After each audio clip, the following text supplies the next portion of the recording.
그럼 제가 1시간 이내로 제 책을 살짝 요약해 드리면서 제가 책을 통해 드리고 싶었던 메시지를 전달하도록 하겠습니다.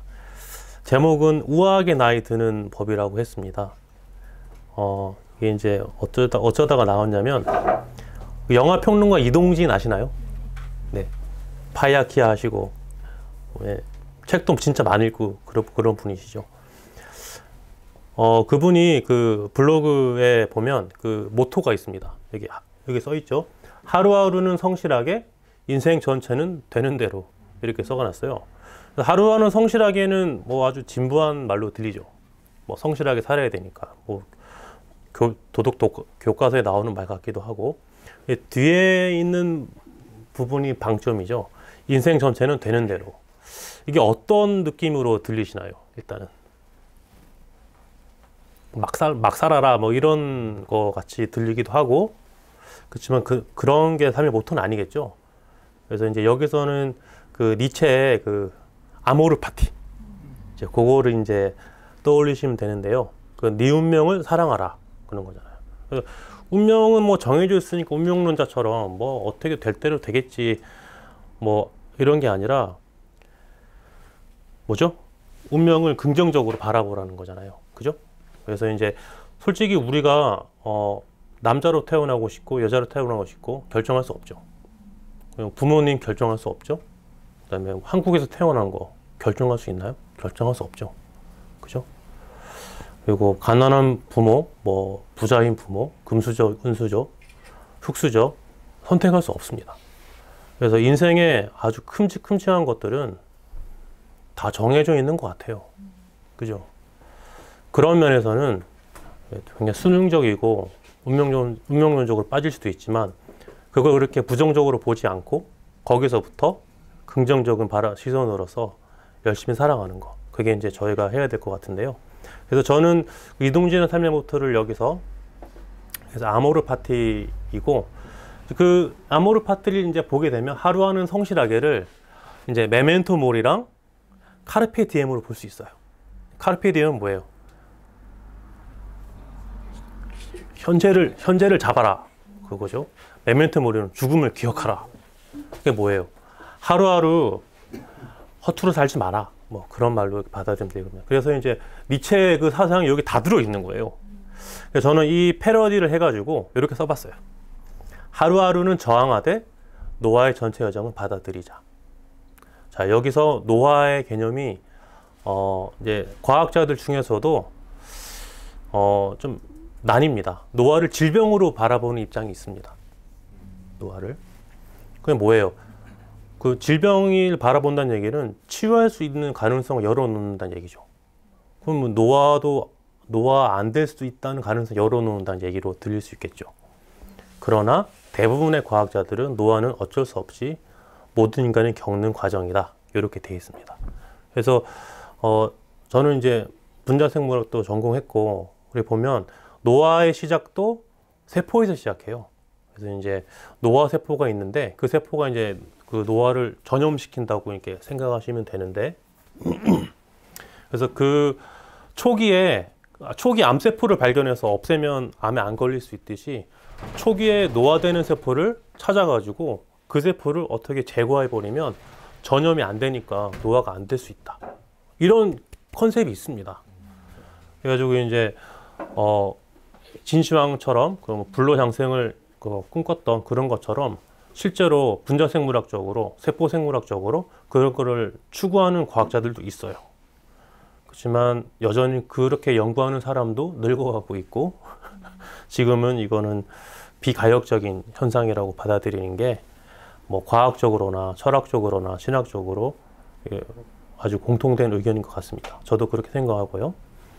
그래서 아까 인생 전체는 되는 대로의 연장선에서 노아의 전체 여정을 받아들여야 되는 거죠. 우리는 다 늙고 다 죽습니다. 그죠? 모든 사람은 죽는다는 거는 이제 존재론적인 불안을 야기하기도 하지만, 그거 때문에 오늘 하루가 더 소중하게 보일 수도 있는 거죠. 그죠? 그래서 하루하루는 이제 어차피 늙으니까 어차피 근육이 감소하고, 어차피 골밀도가 감소하고, 어차피 피부 주름살 지고, 다 그렇게 될 텐데 뭐하러 이렇게 뭐 다이어트하고 운동하고 뭐 그렇게 사냐, 어차피 늙고 죽는 건데, 그렇게 생각할 수도 있지만 아까 말했듯이 카르페 디엠이나 메멘토 모리를 기억한다면 우리는 하루하루를 건강하게 살 필요가 있어요. 그래서 매일 저항하는 게 필요한 거죠. 그 저항을 요즘에 이제 그 아산병원의 정의원 교수님께서 저속 노화하는 다른을 사용하셨는데 그거랑 일맥상통한 얘기가 되겠습니다. 그래서 하루하루 저항하는 거는 굉장히 진부한 얘기들이에요. 뭐겠어요?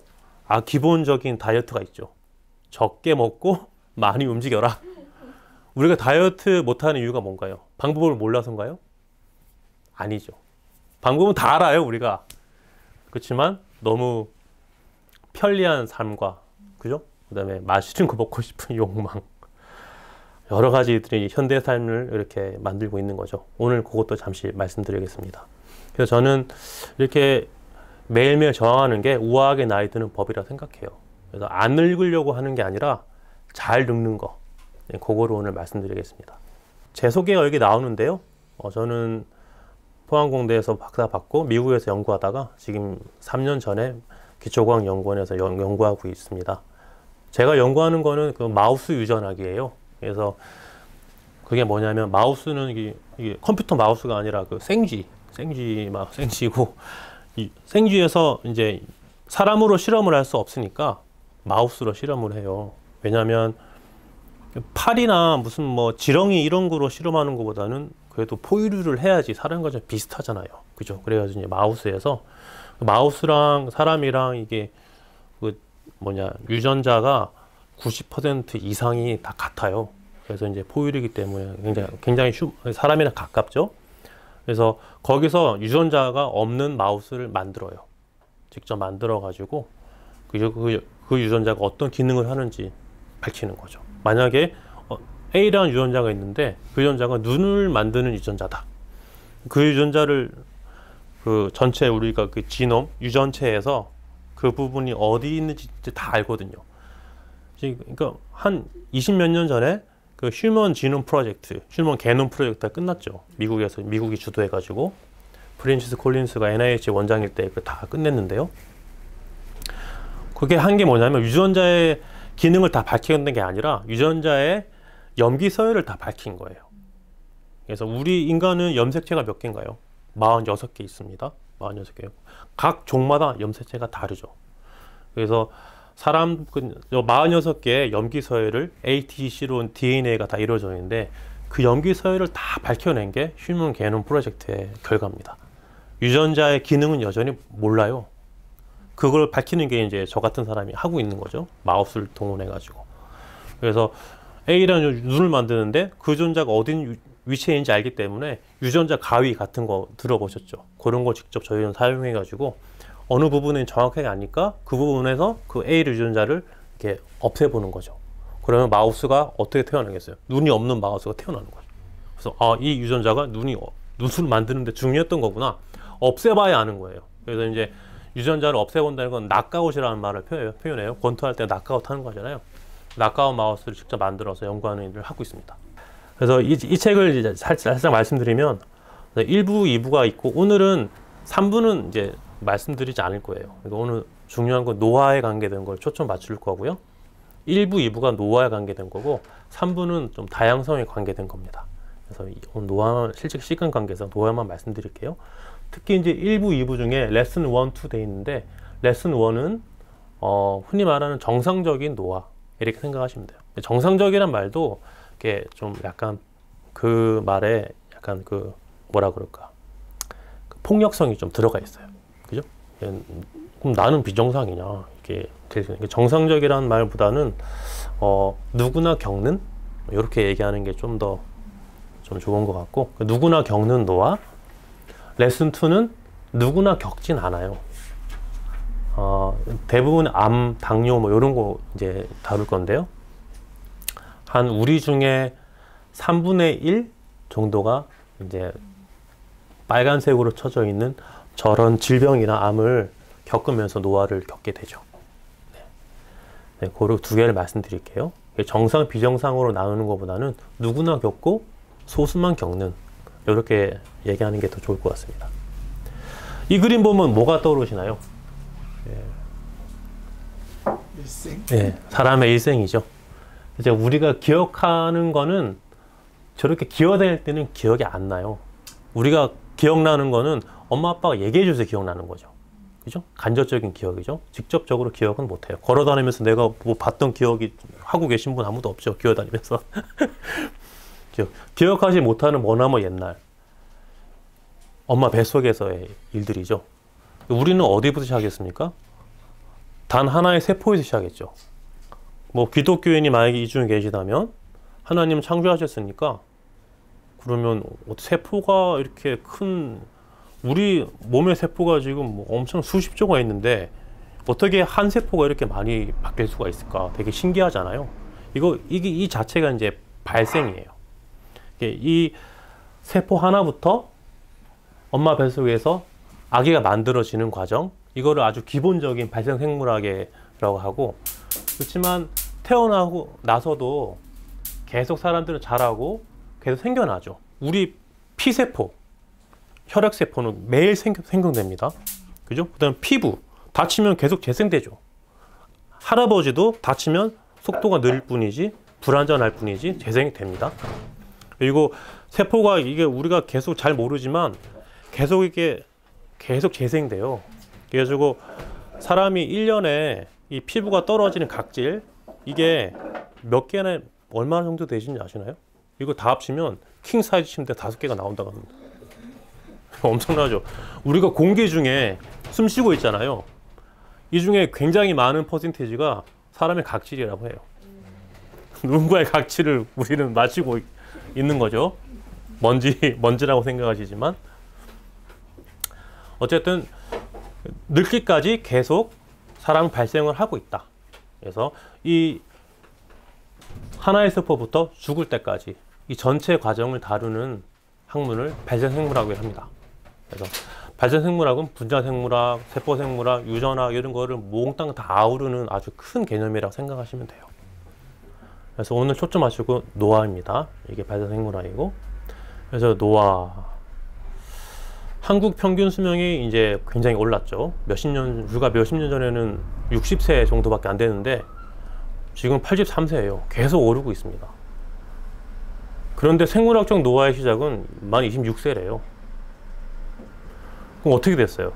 60세일 때는 이걸 30세라고 보면 평균 수명이 60세면 이제 2배만 살면 되죠. 예. 근데 지금은 3배, 4배 이렇게 되는 거예요. 그죠? 100세 시대 이런 게 열리고 있으니까요. 그래서 뭐예요? 누구나 늙는데 결국 수명은 늘어나는데 어떤 수명이 늘어나요? 젊은 시절에 늘어납니까? 노년의 삶이 늘어납니까? 노년의 삶이 늘어나는 거예요.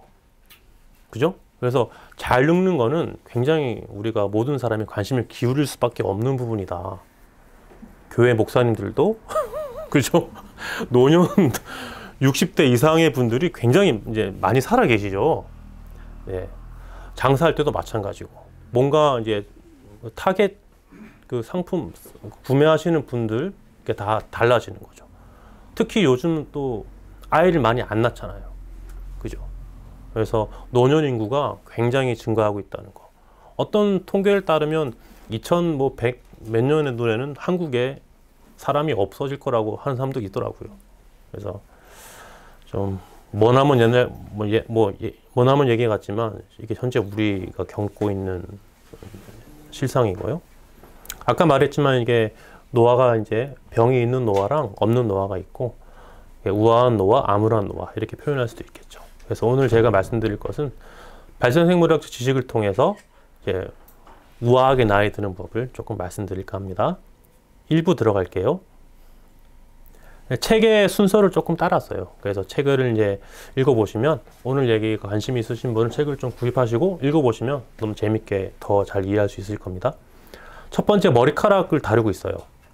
노화하면 우리가 이제 여기 계신 분은 보니까 가장 젊으신 분이 한 20대? 30대. 제가 잘했죠, 제가? 네. 20대. 아, 20대요? 네. 20대부터 여기 한 60대까지 계신 것 같아요. 그죠?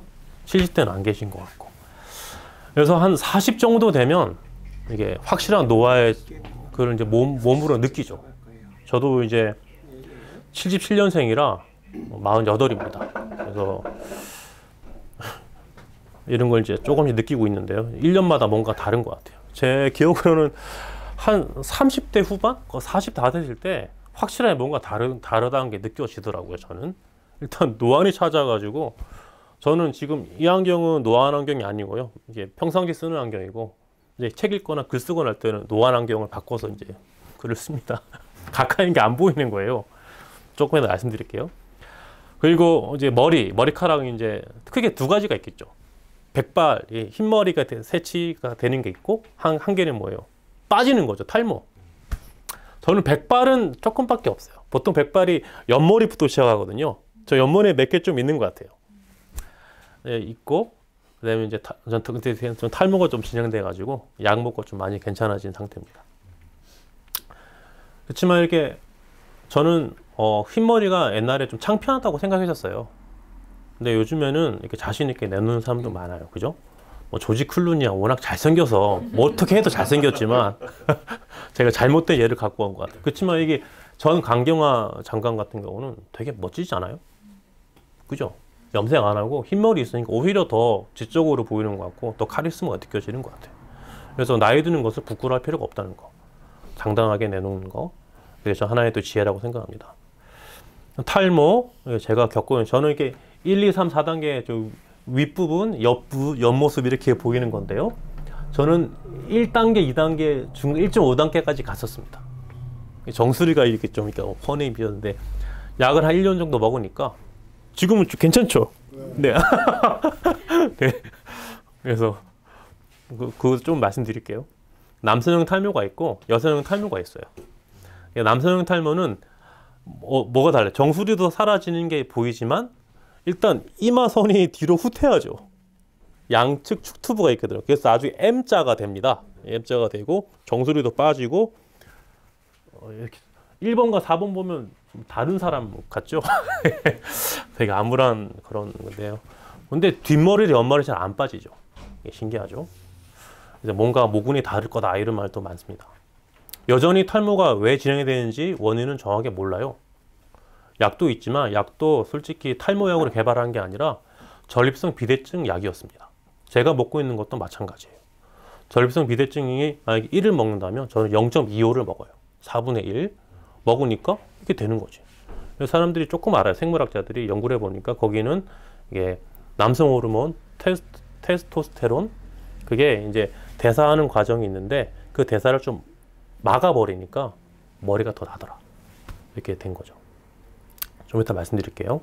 그래서 이제 탈모가 진행되는 건 어떻게 돼요? 건강한 모발은 굵고 길죠. 색도 진하고.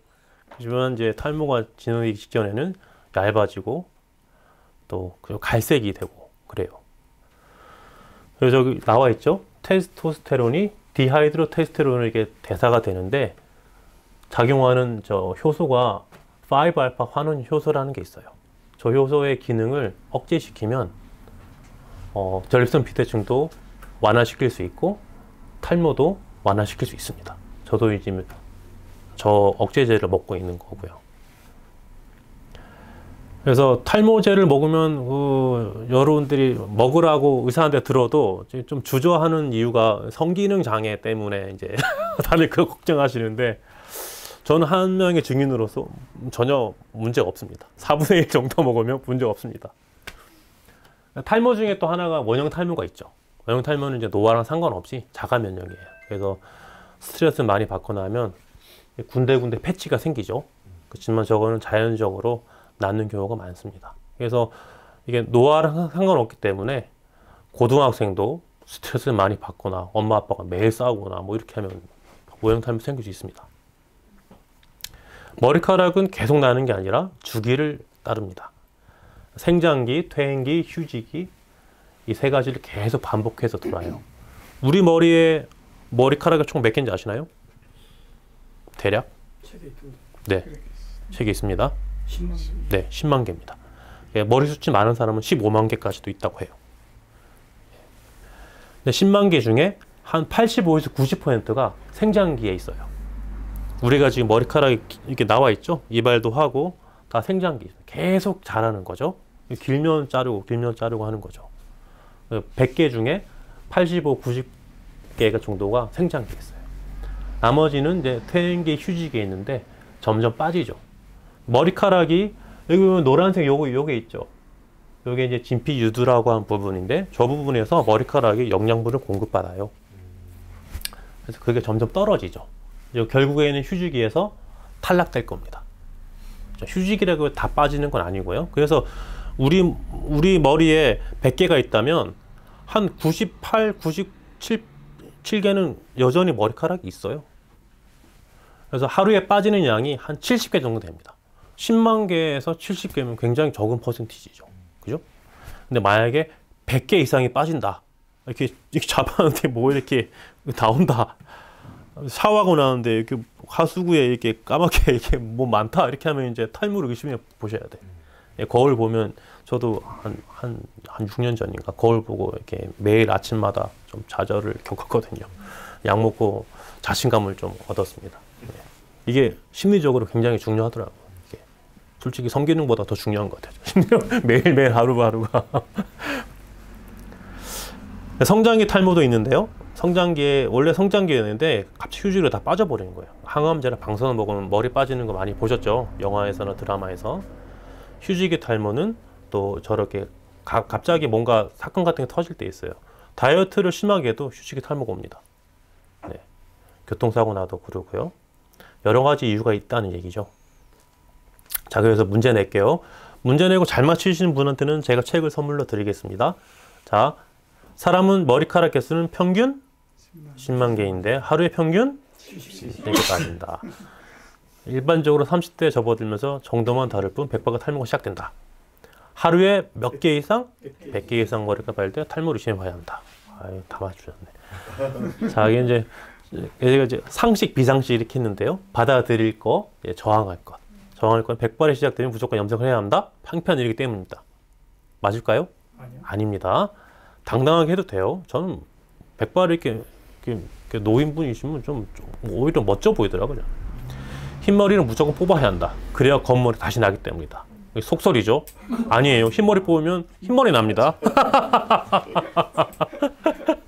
탈모 될 수 있어요. 괜히 뽑다가 뽑지 마세요. 차라리 염색을 하셔. 알겠죠? 아니면 모자를 쓰고 다니시는지. 탈모가 시작되면 절대 탈모 먹으면 안 된다. 성기능 저항이 오기 때문이다. 아닙니다. 예. 저기 증인 여기 서 있죠. 저 건강하게 보이지 않나요? 그죠? 자, 두 번째 피부가 이제 주름이죠, 주름. 같은 사람이 이제 과거랑 현재를 나타낸 건데요. 우리 다 저렇게 됩니다. 여러분 사진도 젊었을 때 찍은 사진을 이렇게 한번 만들어 보세요. 다 저렇게 되죠. 노화는 비가역적인 현상입니다. 그럼 주름이 왜 생길까? 주름의 이유. 크게 세 가지를 나눠요. 나이 들수록 이제 피부가 저렇게 저게 바깥쪽이고 이게 안쪽이에요. 매끄럽고 탱탱한 피부 젊을 때 이제 왼쪽에 있는 사진의 왼쪽이죠. 오른쪽에는 이제 주름이시죠. 오른쪽이 되는데 표피층, 상피층이라고 하는데요. 주름이 좋아요. 왜냐하면 표피층에 있는 세포도 좀 줄어들어요. 표피층과 진피층 사이에 저게 이제 줄기세포 같은 것들이 존재하거든요. 이제 막 분열해가지고 계속 세포를 이렇게 재생해서 올려줘요. 계속. 맨 끝에 있는 건 자꾸 떨어져 나가는 거죠. 그래서 1년에 킹사이즈 침대 5개 정도 분량이 각지로 다 떨어져 나오는 거죠. 주름이 지는 이유는 표피층의 그 줄기세포의 영양이 줄어들기 때문이기도 하지만 진피층에 이루고 있는 콜라겐과 엘라스틴 양이 줄어들기 때문이에요. 그래서 밑에 진피층이 표피층을 지지해주고 산탄이 지지해줘야 되는 지지를 못 해주니까 땅이 싱크홀 되듯이 땅이 꺼지는 거죠. 주름이 이렇게 쑥 꺼지는 거예요. 밖에서 볼 때는 이렇게 쭈글쭈글하지만 밑에서 볼 때 꺼지는 거예요. 그리고 탱탱한 피하지방도 줄어들어요. 그래서 피하지방이 다 나쁜 게 아니에요. 근데 얼굴과 솔직히 여성분들 한 40대 이제 갱년기 오시고 이렇게 되면 어디가 이렇게 축 처지나요? 얼굴도 처지지만 팔, 다리가 좀 처져요. 네. 그쪽 피하지방이 많이 없어진대요. 그렇지만 엉덩이랑 허벅지 이런 데는 잘 안 없어져. 그래서 이제 많이 이제 고민을 호소하시죠. 남자들은 또 달라요. 남자들은 엉덩이 쪽이 아니라 허벅지인가 그쪽에만 이제 집중되는 게 있고, 복부가 남자들은 또 더 많이 남아 있죠. 남자는 엉덩이가 빠지잖아. 네, 엉덩이가 빠지고 복부가 그래서 이런 이유로 주름이 집니다. 노화가 되는 거죠. 그리고 색소 침착도 문제입니다. 특히 여성분들이 이제 많이 이거로 이제 고민을 호소하시죠. 그래서 화장품도 많이 사용하시고 하는데, 침착이 뭐냐면, 이게 아까 말했죠. 이 빨간색이, 이 위가 이제 표피층이고 밑에가 진피층이라 그러면, 이 표피층 바닥에 멜라닌 세포가 존재해요. 멜라닌 세포가 멜라닌을 이제 만들어내거든요. 그 멜라닌이 이 피부 세포로 그 멜라닌을 전달시켜요. 그래서 피부가 좀 까무잡잡해지는 거죠. 햇빛 많이 쐬면 까무잡잡해지죠. 여름에. 다시 겨울 되면 어떻게 돼요? 다시 하얗게 되죠. 햇빛 안 받으니까. 멜라닌이 있다가 피부가 계속 떨어져 나가니까 이제 다시 하얗게 되는 거죠. 그죠? 햇빛 받으면 멜라닌 세포가 멜라닌 더 많이 만들어내요. 이게 그런 순환이 되는 거죠. 근데 너무 심한 그 일광욕을 한다거나 어떤 사고가 난다거나 이렇게 하면 이 멜라닌 세포의 멜라닌이 여기로 올라가는 게 아니라 이 진피층으로 내려옵니다. 진피층으로 떨어진 멜라닌이 침착이 돼요. 여기는 세포가 계속 재생되지 않거든요. 피부가 계속 떨어져 나가지만 여기는 그렇지 않아요. 여기까지 멜라닌이 오면 위에 나온 저렇게 색소 침착이 됩니다. 그래서 이게 피부가 구조가 이렇게 돼 있다는 걸 보여드린 거예요. 멜라닌 세포가 어디 있습니까? 여기 있죠. 이 바로 밑에 진피층이 있어요. 멜라닌이 여기로 내려오면 침착이 되는 거예요. 우리가 여름에 피부 까맣게 되는 거는 위로 올라가는 것들이 이제 까맣게 되는 것들이고, 그럼 괜찮은 거죠. 그래서 여러분 피부의 노화, 색소 침착과 주름 85% 주 원인은 UV입니다. 자외선. 그래서 자외선 차단제 꼭 잘 바르세요. 특히 제주도 사시는 분들은 너무 잘 바르셔야 될 것 같아요. 아침마다 듣는 잔소리. 저도 아내 말 하도 안 듣다가 색소 침착이 굉장히 많이 왔습니다. 후회하는 것 중에 하나예요. 역시 아내 말은 잘 들어야 됩니다. 그래서 여기 받아들일 것, 사람은 누구나 나이 들면 주름이 진다. 그러나 속도를 늦출 수 있다. 저속 노화를 말하는 거죠. 그게 우아하게 나이 드는 방법이라고 말씀드렸어요. 피부 노화를 가속시키는 주범은 자외선이다. 자외선 차단 꼭 활용합시다. 성인의 경우 해마다 대체된 상피세포 수는 킹사이즈 침대 5개를 채우고 남는다. 어마어마한 양이 떨어져 나가죠. 우리는 인식하지 못하고 있죠. 선탠은 많이 할수록 좋다. 구릿빛 피부가 튼튼하다는 증거다. 아닙니다. 많이 하면 색소 침착이 일어나고 주름집니다. 헬스장에서 하는 텐션으로 빛으로 해서 태우는 그런 거는 그거는 아마 저도 어떤 건 사용한지 모르겠는데 UV도 두 가지 A가 UVA, UVB가 있거든요. 그 중에 또 선택해서 하는 또 괜찮다는 말도 있어요. 그렇지만 굳이 그렇게까지 해야 되나 생각도 들고, 네. 양산이나 자외선 차단제 바르지 않아야 남자다운 것이다. 아직 이렇게 생각하신 꼰대 분들은 안 계시겠죠? 로션이나 크림 같은 화장 바를 필요가 없다. 여자들이나 바르는 거다. 아닙니다. 네, 여자분들이 지혜로우신 거예요. 그래서 남자들은 잘 따르면 됩니다. 이제 세 번째, 눈이죠. 눈. 제가 노안 또 말했는데요. 뭐예요 이거? 이거 많이 보시죠? 저도 가까운데 이렇게 뭐 이렇게 안경 벗어도 잘 보이거든요. 처음에 이거 겪었을 때 너무 진짜 절망적이더라고요. 저는 특히 이제 생물학 박사니까 제가 많이 하는 실험 중에 하나가 현미경을 관찰하는 거예요. 그러니까 현광 현미경을 이렇게 공초점 현미경 뭐 이런 거 많이 보는데요. 레이저로 이렇게 쏴서 현광이 보이는 거잖아요. 그 깜깜한 그 암실에서 그걸 보는데 눈이 스트레스 받을 수밖에 없겠죠. 그 때문에 훨씬 더 속도가 빨라진 것 같아요. 그래서 그거 할 때마다 이제 노안 안경 쓰고 보고 이렇게 하는데 점점 침침해지는 것 같기도 하고요. 저는 좀 나이보다 좀 빠르게 눈을 혹사시키는 경우인 것 같아요. 아직 50도 안 되는데 말이죠. 근데 더 문제는 뭐냐면 지금 맨 밑에 사진이에요. 우리 아이들이 스마트폰 중독이 돼가지고 벌써부터 소아의 근시율이 엄청나게 늘고 있다. 특히 코로나 시절에 이게 엄청나게 늘었다. 코로나 바이러스 만든 게 아니라 IT가 만들었다. 컴퓨터. 편리하고 공부는 해야 되는데 결국 우리 아이들이 얻은 거는 스마트 중독, 동영상 중독, 인터넷 중독 이런 것들이 많이 흔적으로 남은 것 같아요. 코로나가 이게 난개 상처가 되게 많은 것 같아요. 그죠? 생물학적인 거 말고도. 자, 노화는 그 무엇이냐? 생물학적으로 좀 봐야 되겠죠? 이게 빛이 각막을 통해 이제 수정체를 통과해서 들어오죠. 여기 맺혀요. 여기 망막에 맺히죠. 망막 중에서도 빛이 맺히는 곳을 황반이라고 해요. 황반에 이렇게 딱 정확하게 초점이 맞춰요. 가까운 데 있으면 수정체를 가까운 데 볼 때는 볼록 렌즈가 필요하죠.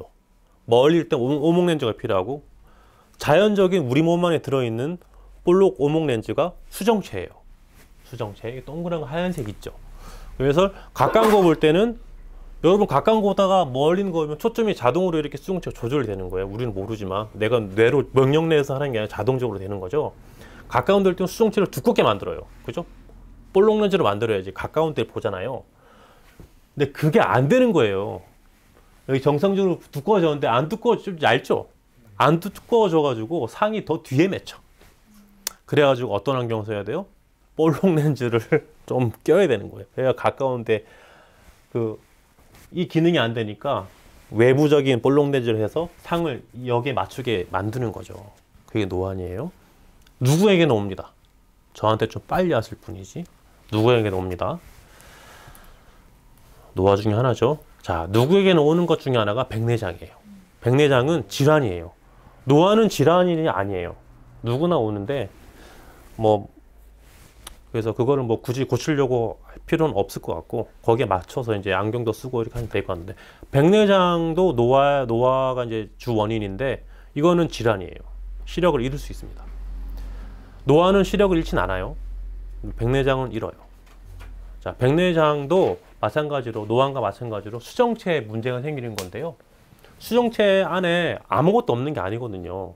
어떻게 보면 액으로 차 있는데 거기 있는 단백질 그런 것들이 우리 계란 후라이 계란 탁 터트리면 처음에는 투명하죠. 흰사 부위가. 그렇지만 열에 살짝 가해지면 하얗게 되죠. 그런 걸 떠올리시면 돼요. 그래서 원래는 투명해야 되는데 그런 게 하얗게 되면서 혼탁해지는 거죠. 수정체가 혼탁해져요. 그래서 과장되면 저렇게 하얗게 된다고 하는데 그래서 뭔가 이렇게 하얀 게 생기니까 다 점점 되니까 빛이 들어올 때 그게 부딪혀서 산란이 되겠죠. 그래서 뿌옇게 보이는 게 백내장입니다. 저거를 이제 병원에 빨리 가셔가지고 치료를 받으셔야 돼요. 백내장이 오시면. 아니면 시력 상실이 옵니다. 녹내장이라는 것도 있어요. 녹내장. 녹내장은 실제로 눈이 초록색이 되냐 그런 건 아닌 것 같아요. 그래서 인터넷에서 사실 뽑아놨는데 녹내장이라고 녹색을 한 것 같은데 실제로 녹색은 아니라고 하더라고요. 또 의사 선생님들이. 저는 환자를 보는 사람은 아니니까 잘 모르겠지만 그래서 원인이 이거는 수정체의 문제가 아니라 시기신경의 문제가예요. 결국 우리가 본다는 건 뭐로 봅니까? 눈으로 봅니까? 우리는 뇌로 봐요. 그죠? 뇌가 없으면 눈이 암만 정상이라도 뭘 봤는지 모르잖아요.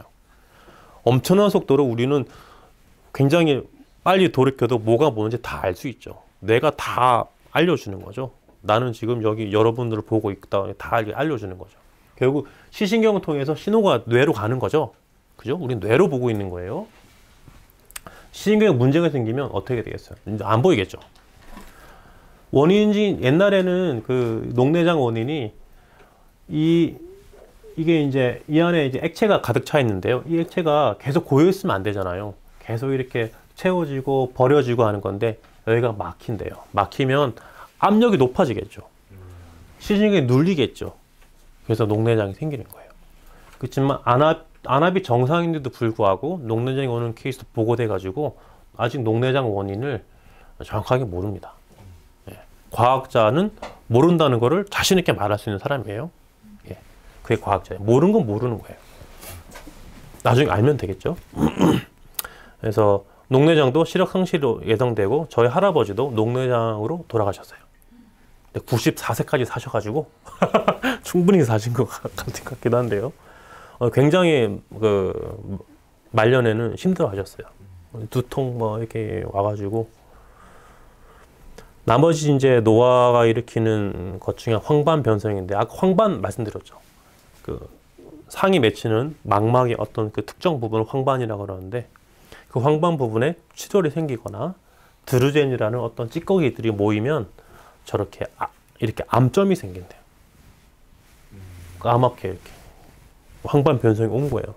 너무 지났기 때문에 빨리 병원 가셔야 됩니다. 시력 상실 옵니다. 눈이 구조가 이렇게 생겼죠. 그래서 수정체가 두껍게 얇게 때 이렇게 상을 가까이 멀리 이렇게 맞추는 거고, 황반, 시신경, 여기 문제가 오면 녹내장이 생긴다는 거. 눈 구조 정말 복잡합니다. 사람 몸 중에 가장 복잡한 곳이 1번 뇌, 2번 눈이에요. 눈 제가 발생생물학에 생기는 걸 배웠을 거 아니에요. 이해 못했어요. 너무 복잡해. 교수님도 책 보고 가르치세요. 너무 복잡해가지고 다 알려주지도 않아요. 너무 복잡한 곳이다. 진짜 눈을 가진 거는 눈이 그 어떤 현미경보다도 굉장히 화소가 높은 카메라보다도 엄청난 걸 우리가 가지고 있어요. 눈을. 예. 엄청나다는 거. 자, 상식. 자, 뭐뭐는 뭐뭐를 두껍게 하는 능력이 저하되기 때문이며 뭘까요? 노화는 수정체를 두껍게 하는 능력을 저하되기 때문이며 40대 즈음에 누구에게는 도둑처럼 찾아온다. 도둑처럼 찾아와요. 알겠죠? 어느 날 갑자기 가까운 게 안 보여요. 자, 두 번째. 뭐뭐는 뭐뭐가 혼탁해지는 질환이다. 수정체가 혼탁해지는 질환이다. 자, 세 번째. 뭐뭐 녹내장은 시신경에 문제가 생긴 질환이다. 자, 오늘 여러분 중요한 상식 많이 알고 가십니다. 자, 이제 저항할 것도 알아야 돼요. 녹내장은 자연스러운 노화 증상이므로 병원을 찾지 않아도 된다. 아닙니다. 바로 가셔야 돼요. 녹내장의 유일한 원인은 안압 상승이다. 아까 아니라고 말씀드렸죠. 옛날엔 그런 줄 알았어요. 옛날에는 이게 진리인 줄 알았는데 좀 더 연구해 보니까 아닌 케이스도 있어가지고 아니구나. 과학자들은 솔직하게 고백하죠. 그 현상인가요? 현상? 원인이 아니라 현상인 건가요? 안압 상승은 원인이기도 해요. 네. 안압 상승되면 녹내장이 옵니다. 그렇지만 상승되지 않아도 녹내장이 오는 경우가 있어가지고요. 원인이 이것만은 아니다. 이렇게 말씀드린 거.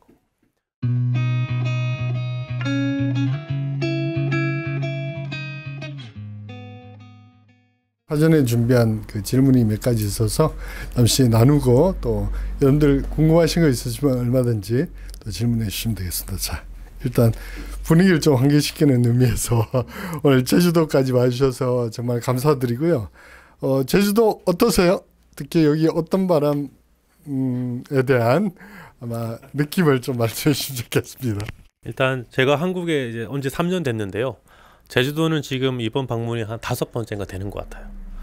근데 다 가족이랑 놀러 왔었고 오늘은 강연하러 왔는데 조금 뜻깊은 순간인 것 같아요. 날씨도 오늘 너무 좋았고 그냥 놀러 올 때는 뭐라 그럴까 그냥 단지 그냥 어차피 며칠 있다 갈 거니까 이번에도 뭐 내일로 돌아가지만 이번에 이게 주민들을 만나고 나니까요 좀 다른 느낌이에요.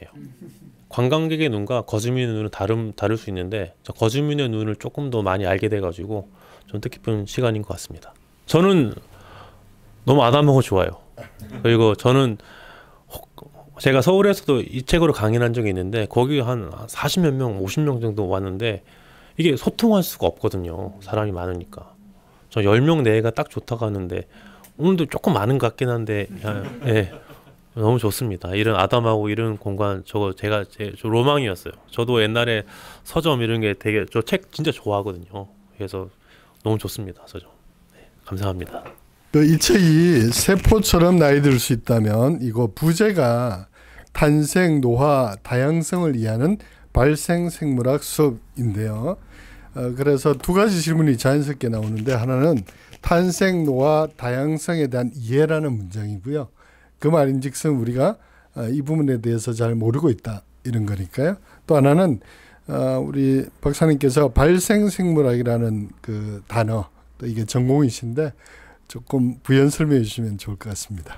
제가 강연 초반에서 말씀드렸듯이 발생생물학은 우리가 모든 세포가 정자 난자가 만나서 하나의 수정란에서 다 시작되죠. 모든 인간은 거기서부터 이게 죽음까지 이르는 모든 과정을 다 다루는 학문이라고 생각하시는 게 가장 일반적인 이해라고 생각하시면 돼요. 그러나 학계에서 발생생물학 하면 대부분 엄마 뱃속에서의 일만을 다룹니다. 네. 그렇지만 그걸 좀 확장해 가지고 태어난 이후 노화까지를 다 포괄할 수 있는 게 발생생물학을 이해하시면 되겠고요. 그 다음에 이제 탄생은 방금 그렇게 말씀드렸고 노화도 말씀드렸죠. 다양성은 제가 레슨 3를 솔직히 제일 처음 했었거든요. 저는 그 레슨 1이라고 이제 출판사에 보냈어요.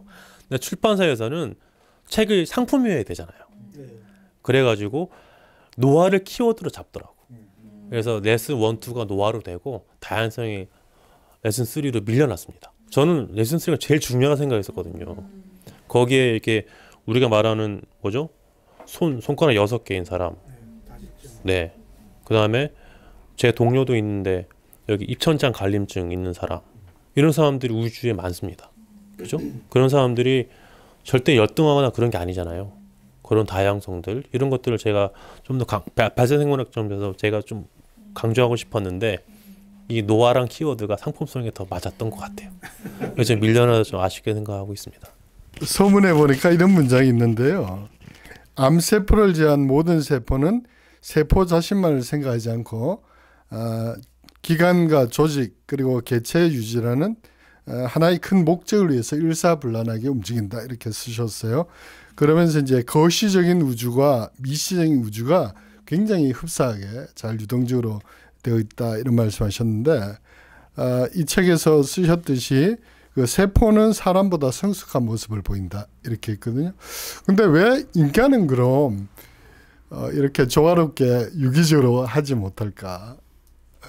왜 그럴까요? 네, 질문이 일단 과학자가 질문이 아닌 것 같습니다. 과학자는 철학적인 질문으로 넘어가는 것 같고 어떻게 보면 신학적인 걸 연결될 수 있을 것 같고요.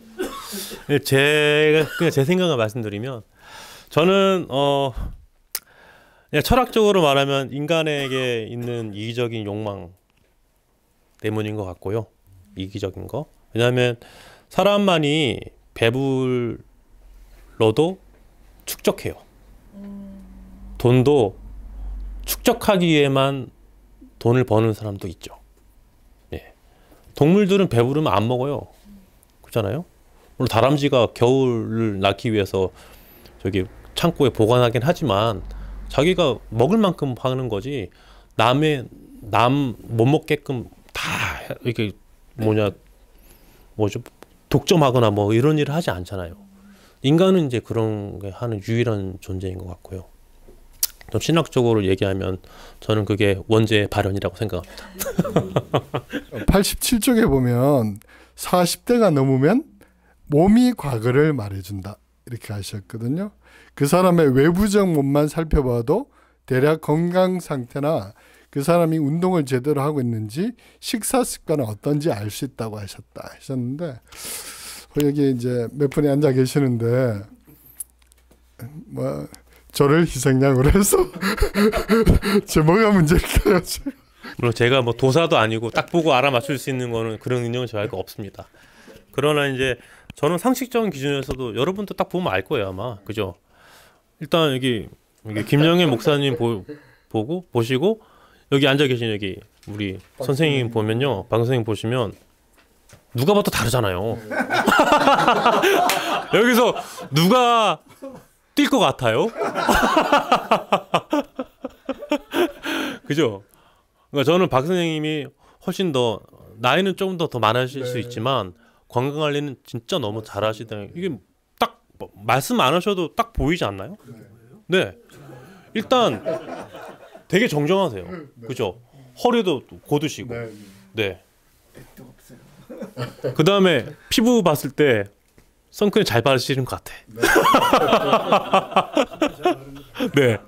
그러니까 저는 그래서 나이가 들어서 이렇게 어떤 자기만의 고집이랄까 루틴이 있는 사람. 진짜 좀 아름답게 생각하고 너무 우아하게 늙고 계신 것 같아가지고 예. 이 책을 잘 실천하고 계신 네. 그죠? 근데 고혈압 약만 좀 드시면 좋겠습니다. 네, 고혈압 고집. 네.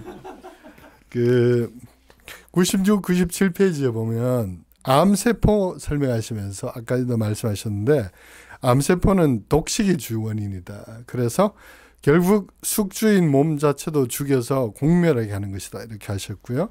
또 이러한 현상이 사회 안에서도 일어난다. 이렇게 하셨는데 사실 요즘 우리 사회에 단면인 것 같잖아요. 그래서 이것도 약간 뭐 사회학적, 철학적 질문일 수도 있는데 어떻게 하면 공생하는 사회, 그러니까 이 발생학적 측면에서 보실 때 건강한 사회를 만들며 공존할 수 있는 방법이 있을까 궁금해서 질문드립니다. 저 이정모 그 관장님 아시나요? 네. 이정모 관장 찬란한 멸종 쓰신 분. 네. 그분이 제 책도 추천서 써주신 분인데요. 그분이 늘 하시는 말씀이 있어요. 찬란한 멸종 읽어보시면 아시겠지만 인간이 문제예요. 인간만 변하면 된다. 이렇게 말씀하시거든요. 주제가 그건데 근데 인간은 문제를 그렇게 만들어내는 원인 제공자이기도 하지만 인간만이 문제를 해결할 수 있는 능력도 있어요. 그게 이제 키거든요. 그래서 우리는 암세포처럼 될 수 있죠. 아까 독식하고 독점하고 이런 것들. 실제로 암세포가 생기면요, 암세포는 DNA의 어떤 돌연변이 때문에 이제 유전적으로 생길 수도 있고 환경 때문에 세포는 계속 분열하니까 분열할 때마다 랜덤하게 무작위적으로 이렇게 돌연변이가 생겨요. 근데 그게 하필 그 부분에서 생겨가지고 암세포가 될 경우가 있거든요. 아니면 어떤 뭐 방사선이라든지 외부적인 자극에 의해서 DNA가 또 돌연변이 생길 수가 있겠죠. 그렇게 될 때 암세포가 이제 처음 생기게 되는 건데 이 세포가 이제 점점 암세포는 분화하지 않아요. 우리 줄기세포가 있잖아요. 줄기세포는 이제 분화한 세포로 이렇게 성숙해 나가거든요. 가장 최종적으로 분화한 세포가 기능을 담당해요. 줄기세포는 기능을 담당하지 않아요. 그래서 그냥 세포를 공급해주는 역할을 하고 있죠. 그래서 이제 그 일사불란한 게 활동이라는 거는 줄기세포는 줄기세포 역할이 있고 분화한 세포는 분화한 세포 역할이 있어요. 절대로 서로 침범하지 않고 서로 필요한 걸 도와주면서 이렇게 질서를 유지하고 코스모스죠. 질서를 유지하고 있는데 암세포는 어떻게 해요? 얘는 분화하지 않아요. 계속 자기 클론을 만들어요. 똑같은 나 계속 나로 만드는 도배라는 거죠. 그래서 계속 먹이가 필요하니까 이제 원래는 혈관이 모든 세포에 다 골고루 흩어져야지 모든 세포들이 다 살잖아요. 근데 이 암세포 덩어리는 아니야. 나는 나만이 먹는 음식 통로를 만들래. 혈관을 끌어들여요. 신생 혈관을 끌어들여 가지고 자기만 이렇게 독식하게 만들어요. 이게 암이거든요. 우리 사람들 이런 현상 좀 많지 않나요? 신학적으로 보면 뭐 대형교회 뭐 이런 기업이 된 대형교회도 그렇게 말할 수도 있을 것 같고 그죠? 네, 그런 것도 많은 것 같습니다. 근데 아까 처음 소들이 말씀드린 그걸 해결할 수 있는 것도 인간이 왜 이렇게 되는 건지 알고 있잖아요. 기후 위기 인간이 대충 만들었어요. 옛날에 이산화탄소가 증가하고 온실효과가 되어서 기후 온난화가 되고 있고 오두막 올라가면 멸종이 온다 이런 말이 되게 지금 요즘에 심취하게 들리잖아요. 옛날에는 이산화탄소, 온실효과, 뭐 메탄가스 이런 것들이 자연현상에 벌어지는 거지 인간이 만들어내는 게 아니다 이런 게 지배적이었지만 이제는 99% 이상의 과학자들이 다 어그리하고 있어요. 인간 때문이에요. 산업혁명 이후에 이게 시기에 겹친다는 거죠. 엄청나게 작년 엄청 덥지 않았어요? 올해는 더 덥대요. 그 다음에 봄과 가을 없어지고 있지 않아요? 며칠 전에 눈 왔죠? 근데 바로 여름 날씨잖아요. 이런 미친 듯한 날씨가 계속 반복되고 있는 거죠. 그래서 이런 것들이 이제 인간이 다 만든 건데 인간이 해결할 수 있습니다. 저는 그거를 믿고 이제 즉 암세포가 되려는 게 이제 인간의 어떤 본능적인 자기 중심주의, 자기의 나가 중심돼야 되고 이런 것들이 이제 신학적으로 원죄라고 할 수 있는 그런 발현이라고 볼 수 있는데 그거에서 벗어나서 다 같이 살아야 되잖아요. 그죠? 타자를 좀 존중하고 그죠? 사회 구성원으로서 나만 살 게 아니다. 너도 살고 같이 살아가는 이런 것들을 좀 생각해 보고 철학적으로 고민해 볼 때 저는 거기에 답이 있다고 생각해요. 굉장히 뭐 너무 뻔한 말일 수도 있는데 저는 답은 이거밖에 없다고 생각합니다. 감사합니다. 그 어른 김장하 다큐가 요즘 회자되고 있잖아요. 그런 분이 제주도에도 몇 분 계시면 분명히 밝은 사회가 되지 않을까. 여기 앉아 계신 분들이 굳이 뭐 김장하 선생님처럼 될 필요는 없겠지만 우리 일상에서 조금이라도 실천하면 암세포들을 죽일 수 있지 않을까 싶습니다. 그 아까 전에 이거는 강의 시간에 하셔가지고 넘어갈게요. 암 발병률 뭐 이런 것들이 편리한 이 현대적 문화 습관, 생활 습관 때문에 많이 발생한다고요. 그 3부에 이런 내용이 있는데 뭐 기형아가 태어난 이유가 우연과 확률이다. 그래서 알 수 없다 이런 이야기가 있었고요. 또 176쪽에도 보면은 다수와 소수 이야기를 하셨는데 수적 우세가 곧 정상이라고 할 수는 없다 이렇게 하셨고요. 그래서 다양성에 관한 부분 이런 걸 많이 말씀하셨는데 그래서 이제 이런 책 내용을가 아울러서 질문 드리고 싶은 것은 나답게 사는 법. 그죠? 특히 이제 대한민국은 좀 획일화 문화가 많잖아요. 뭐 우리 뭐 우스갯소리로 학생들 검정색 그 유니폼이라고 하듯이 그 다 똑같은 거 입고 다니고 막 이러잖아요. 나답게 사는 법 좀 말씀해 주시면, 혹은 또 박사님께서 스스로 나는 이게 나다운 거야 라는 게 있으면은 좀 말씀해 주시면 좋겠습니다. 한국에서만 계속 사신 분은 아마 다양성 얘기하면 조금 이질적으로 들릴 수도 있을 것 같아요. 저도 그랬었고, 저는 획일적인 게 너무 당연하게 생각했었어요. 한국 시스템은 랭킹 시스템이잖아요. 모든 게 공부 잘하고 뭐 성공하고 출세하고 이게 1등이고 그 반대는 꼴찌예요. 그래서 이 서열화가 돼 있어요. 뭐 어느 단체 직장 가더라도 뭔가 피라미드 구조가 있습니다. 그죠? 그래서 우리는 박터지게 피라미드 상층부로 가려고 노력해야 되고 그 피의 피라미드를 오르려고 매일매일 미끄러지면서 노력해야 되는 거죠. 그래서 2등만 해도 좌절감 느껴야 되고 1등 아니면 안 되는 사회, 승자 독식 사회, 이런 사회가 이제 한국의 전형적인 모습을 보여주겠다 생각하는데, 제가 미국에서 11년 살다 왔는데요. 거기는 랭킹 시스템이 물론 거기도 어느 정도 올라가면 그런 게 존재합니다. 그렇지만 서민들이 사는 데는 랭킹 시스템이 아니에요. 너무 다양성이 이게 한국에 살다가 가니까 이게 존중이 되고, 어떻게 보면 다양성을 좀 안 좋게 볼 수도 있어요. 왜냐면 뭐 가치관에 따라 차이가 날 수도 있지만 너무 보수적이고 전통적인 사람이 볼 때 다양성을 보면 이게 과장이가 상대주의로 볼 수 있거든. 진리는 아무것도 없어. 너도 맞고 너도 맞고 너도 맞아. 그럼 정의가 뭐고 불의가 뭐며 착한 게 선한 게 뭐고 악이 뭐냐, 이렇게 지금 모든 게 다 기준이 깨질 수 있지만 그까지 가지 않더라도 다양성은 그런 걸 얘기하는 게 아니잖아요. 다양성이 진리를 없다고 말하진 않거든요. 그러니까 진리가 그렇게 획일적이지 않다는 걸 말하는 거죠. 그죠? 그래서 제가 책에서 생물학적으로 아까 기형아 말씀하셨고, 아까 말씀드렸듯이 손이 뭐 이렇게 육손인 사람, 그 다음에 입술이 이렇게 갈라진 사람, 또 뭐가 있죠? 제가 썼는데 또 잘 기억이 안 나네요. 예, 샴상둥이도 있고, 그죠? 여러 사람들이 있잖아요. 그 사람들이 다 뭐 악해서 그렇게 됐나요? 뭐 제가 신앙 서적에도 썼지만 그게 뭐 아버지의 죄입니까? 어머니의 죄입니까? 뭐 예수님도 그러기 위해서는 답을 못 하세요. 하나님이 하실 일을 하기 위해서 그렇게 하셨다고 그러는 거지, 누구의 죄나 누구의 잘못이 아니란 말이에요. 실제로 그렇게 벌어지는 거는 우연이에요. 그죠? 발생 도중에 어떤 문제가 생기는 거죠. 이게 우리에게도 생길 수 있었던 거예요. 우리는 운 좋게, 어떻게 보면 감사하게도 그렇게 안 생겼을 뿐이지, 생겼다고 해서 뭔가 잘못된 게 아니잖아요. 이거 잘못된 게 아닌데 그거를 뭔가를 악마화시키고 잘못된 것처럼 보고 열등하다고 보는 거, 그 관점만 우리가 거두어 들인다면 조금 더 사회가 밝아지지 않을까, 저는 그렇게 생각합니다. 이 책에 보면은 아까 육손 이야기하시면서 세포 자멸사 이런 단어가 등장했고요.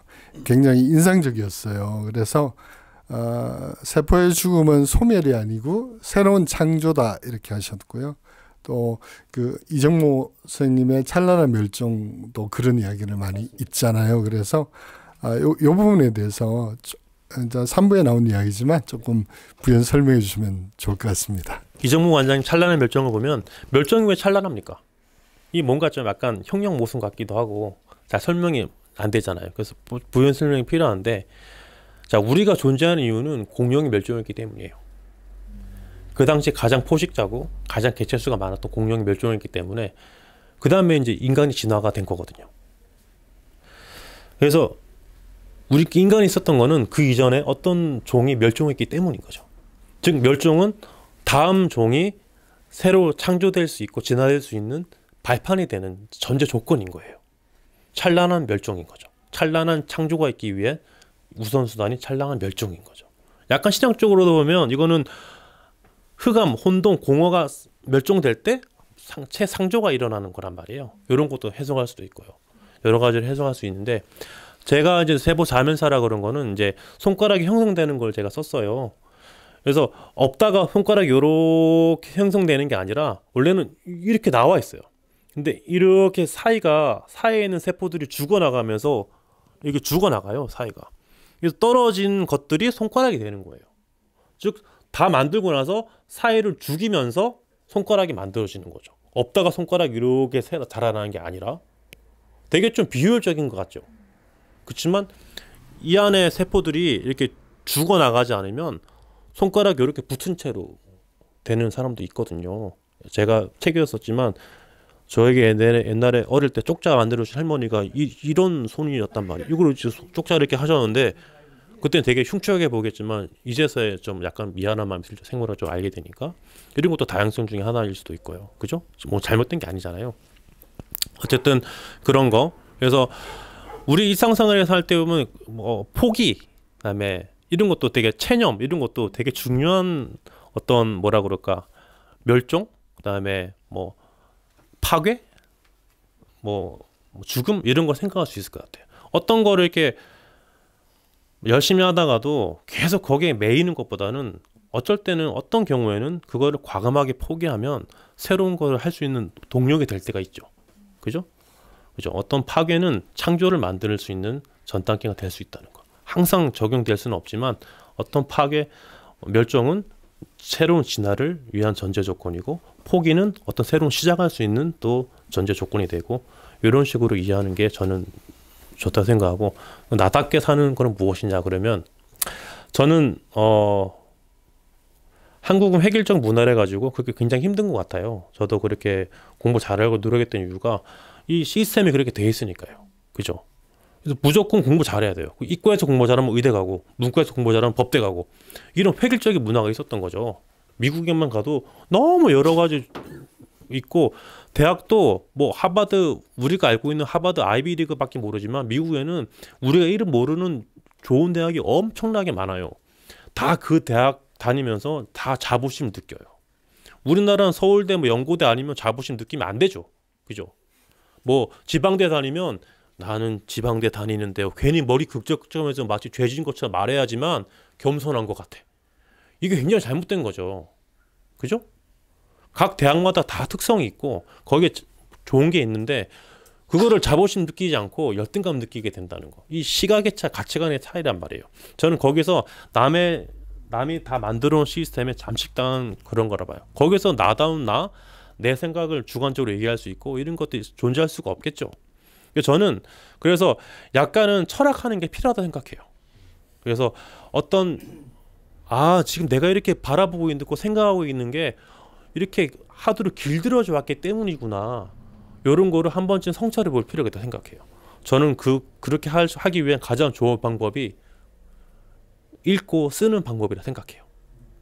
책을 읽고 내가 모르는 걸 배우고 소설 같은 걸 읽고 내가 살아보지 못한 삶을 들여다보고 남을 공감하게 되고 이렇게 해서 외부의 다양한 이런 목소리들을 귀구리지 않으면요. 난 잠식되게 돼 있어요.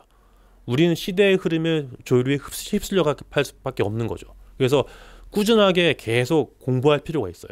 공부가 뭐 학창시절 시험 치면 이런 공부 말하는 게 아니고요. 남의 얘기를 들어보고 경청하고 공감하는 거 이런 것들 하고 그다음에 그거를 성찰해가지고 내 이야기를 써보는 거예요. 내가 누구인가? 나는 과연 뭘 사랑하지? 내가 가장 좋아하는 시간은 언제고? 내가 가장 사랑하는 계절은 언제지? 나는 어떤 사람을 이렇게 끌리고 어떨 때 내가 분노를 일어나고 어떨 때 내가 슬프지? 아무도 물어봐 주지 않는단 말이에요. 이런 거를 나 스스로에게 물어보면서 글쓰기를 하면 그게 되거든요.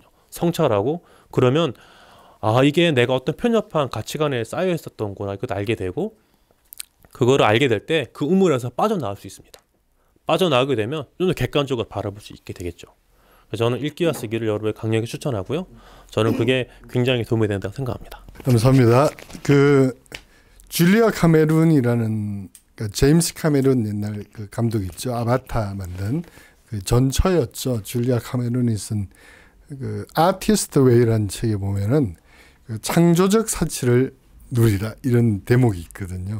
자기만의 창조적 사치를 누리라. 저는 뭐 아침에 저의 일상은 이제 아침에 두 여성을 밥해주고 설거지하고 난 다음에 제가 모카포트로 에스프레소를 내려요. 나만의 사치예요. 약간 좀 남들이 보기에는 좀 고급 커피, 일리라든지 라바짜리 이태리 커피를 주문해가지고 에스프레소 잔도 안캅 이런 좀 몇만을 하는 괜찮은데 딱 내려가지고 한 잔 딱 마시면서 약간 자아도취를 느끼면서 이건 나만이 할 수 있는 거니까 그러면서 비교하지 않거든요. 제 친구들 중에도 몇천 명 뭐 목회하는 대형교회 목사들도 있고 하지만 그게 오늘날 그런 자기만의 어떤 창조적 사치 말씀하신 대로 누리면서 그런 것들이 크게 부럽지 않더라고요. 그래서 그러면 얼마나 좋을까 싶고요. 자, 거의 다 되어갑니다. 세포가 이제 하나의 세포에서 시작하는데 남자아이가 되고 여자아이가 되는 것도 우연이나 확률이라고 하셨고요. 그래서 이 책을 쭉 읽으면서 그런데 제가 이런 생각이 드는 거예요. 그러니까 우연과 확률인데 우리가 전체적으로 보면 인간이 인간적으로 사내자니나 뭐 이런 거 하지 않으면 남자와 여자 수가 거의 수렴하는 것 같아요. 이게 큰 차이 없이 오차 범위 안에서. 그래서 이게 참 신기하다 이런 생각이 들고요. 그래서 뭐 요즘 뭐 양자 물리학적으로도 그 전자의 운동이 확률에 불과한데 이게 이제 원자의 단계로 오면은 정확히 질서 잡힌. 그래서 케이아스와 코스모스가 반대되는 게 아니고 병립한다는 이런 게 중요한 테마인 것 같은데요. 발생생물학 이런 거 하시면서 혹시 이런 거 하시면서 우리가 이제 기독교인 뭐 저작해서도 기독교인이니까 이걸 뭐 어떤 과학이지만 어떤 신의 섭리라든지 이런 보이지 않는 큰 손이 있는가 뭐 이런 게 상당히 궁금하거든요. 그거 어떻게 생각하시는지. 이 질문 역시 과학으로 이제 말씀드릴 수는 없는 건데요. 되게 진짜 공감을 했어요. 이 질문을 들으면서 맞잖아요, 진짜. 양자역학 말씀하시고 이제 원자에 말씀하시는데 동전 돌렸을 때 앞면이 나올 확률이 뭐예요? 2분의 1이죠. 뒷면도 2분의 1이죠. 그 수만 번 근데 10번 던지면 진짜 5번만 앞면이 나올까요? 아닐 때도 있겠죠. 근데 수만 번 반복했을 때 2분의 1로 수렴한다는 거지 항상 2분의 1은 아니잖아요. 그죠? 그래서 솔직히 근데 보세요. 동전 던졌을 때 앞면이 날 확률 뒷면은 2분의 1이라고 말할 수 있지만 우리가 제가 지금 던지면 앞면이 나올지 뒷면이 나올지 아나요? 랜덤이죠. 그렇지만 그게 2분의 1로 수렴된다는 것도 알고 있죠. 이게 똑같은 현상이란 말이에요. 전 여기에 뭔가 답이 있는 것 같고 아까 뭔가 초월적인 존재 이런 걸 생각할 수밖에 없다는 이유는 그런 것 같아요. 어떤 뭐 초월적 존재가 있다면 저는 하나님 믿고 창조주라고 믿으니까요. 그분이 뭔가를 조절하시는 것 같아요. 저는 이제 과학적으로 설명할 수 없는 거니까 제 개인적인 믿음을 말씀드릴 수 있는 거고 그분이 뭔가 이렇게 이게 남자 여자 이렇게 남성과 여성을 이렇게 비율을 맞추고 있는 게 아닌가. 우리는 진짜 저도 이제 제 아내랑 이렇게 임신에 성공했을 때 아들인지 딸인지 모르잖아요. 근데 나중에 이제 이 초음파 하면서 이제 의사가 그 당시 의사는 말해주진 않더라고요. 근데 이렇게 사진을 이렇게 초음파 사진 3D 그때 막 나왔을 때거든. 3D 사진 찍어가지고 이제 이게 뭐냐 이게 이 마커 펜으로 동그라미 쳐주는 데가 있어. 보니까 고추에 딱 동그라미 돼. 아 이게 남자구나. 말은 안 해주고 얘 사진으로 어쨌든 그렇게 되고 우연히로 되는 거. 아 남자구나 알게 된 거죠. 이게 우연이지만 저는 이게 우리는 우연이라 하지만 뭔가 저기 우리 인간계나 그 밖에 있는 데는 뭔가 계획한 게 아닐까. 아까 말했듯이 2분의 1과 우리는 우연이라고 모르지만 2분의 1을 수렴하는 거. 그죠? 우리는 딸인지 아들인지 모르지만 뭔가 저 위에서 볼 때는 뭔가 이미 돼 있다는 거. 그래서 그런 게 아닐까. 똑같은 현상이지만 보는 이 안에 있는 사람이 보는 거랑 밖에 있는 사람이 보는 거랑 관측. 양자역학도 그렇잖아요. 관측할 때만 그게 뭐 입자로 되고 이제 관측 안 할 때는 이게 랜덤하게 막 퍼지거든요. 이거 아직 설명 못 한단 말이에요. 그것도 그런 것도 마찬가지고. 저도 뭐 과학적으로 이 정도밖에 말할 수 없을 것 같아요. 마지막 질문입니다. 우리 그 김용모 박사님은 또 굉장히 문학에 관심이 많으세요. 그래서 직접 또 그 본인의 경험담을 소설 형식으로 또 연재하시기도 하고요. 또 지금 사는 곳이 대전이신데 그 도스토옙스키 읽기 모임 이걸 또 오랫동안 하셨거든요. 그래서 도스토옙스키 작품 중에 거의 번역된 것들을 그 멤버들과 거의 다 읽으시고 나눔하고 그렇게 하셨는데 저도 그 특히 이제 도스토옙스키 소설 뭐 마지막에 쓴 게 이제 까라마조프 형제들이니까 거기 보면 이제 드미트리, 이반, 알로샤 이렇게 세 명의 아들들이 나오잖아요. 물론 스비가일로프도 있지만 근데 물론 뭐 드미트리와 이반은 같은 엄마고 알로샤는 다른 여성을 통해서 태어난 걸로 제가 알로샤랑 이반이랑 같고 그렇죠. 드미트리가 다르고 네. 어쨌든 오늘 차이가 있지만 이런 것들 볼 때 발생 생물학적으로도 너무 성향이 다르잖아요. 그러니까 드미트리와 이반과 알로샤가 너무 다르단 말이에요. 이게 단순히 그냥 소설가의 상상력이만은 아닌 것 같고 이게 이런 것들도 발생생물학자의 측면에서 이런 것도 어떻게 좀 보시는지 궁금합니다. 네, 발생생물학적으로 볼 수 있지만 좀 더 세분화시키면 유전적으로 이제 볼 수 있죠. 유전학적으로. 그게 이제 까라마조프가의 형제들은 읽어보신 분도 있고 안 읽어보신 분도 있겠지만 까라마조프 표도르 까라마조프라는 아버지가 있어요. 아버지가 있고 그 이제 아내가 둘입니다. 첫 번째 아내랑 낳은 아들이 이제 첫 번째 아들 드미트리. 근데 그 아내가 이제 도망가가지고 이제 죽어요. 근데 두 번째 아내랑 결혼해가지고 둘째, 셋째를 낳아요. 둘째가 이반, 셋째가 이제 알료샤예요. 근데 그 중에 이제 어떤 백치라고 해가지고 그 이제 떠돌아다니는 약간 지적인 장애가 있는 어떤 여자애가 있었는데 표도르가 정확하게 소설에서 밝히고 있지는 않은데 그 여자를 이렇게 강간해가지고 아기를 낳게 만들어요. 그 아들이 이제 스메르자코프. 그 스메르자코프가 표도르를 살해하게 됩니다. 친부 살해죠. 이런 게 벌어지죠. 그래서 표도르 아빠가 있고 아내가 결국 생물학적으로는 3명이죠. 그죠? 백치까지 합치면 그다음에 아들이 4명이죠. 이제 그럼 유전적으로 설명하면 이제 뭔가 설명이 될 수 있고 누가 비슷하고 누가 비슷하지 않고 아빠가 같고 엄마가 같고 얘는 아빠가 다르고 엄마가 다르고 아빠는 같이 다 엄마가 다르고 이렇게 하니까 누구랑 누가 이렇게 매치 짓고 있지만 실제로 작품 읽어보면 다 천차만별이에요. 특히 엄마가 같은 이반과 알료샤는 악과 선을 상징해요. 너무 반대죠. 그죠? 그래서 이런 거 볼 때 제가 결론 내린 게 뭐냐면 제가 솔직히 두 번째 책 또 이 까라마조프 형제들이랑 유전학이랑 이게 풀어 쓴 거거든요. 여기서 저 그런 결론이 내는데 까라마조프 적이라는 거는 인간을 말하는 것 같아요. 인간은 결국 유전적인 것만으로 설명할 수 없다.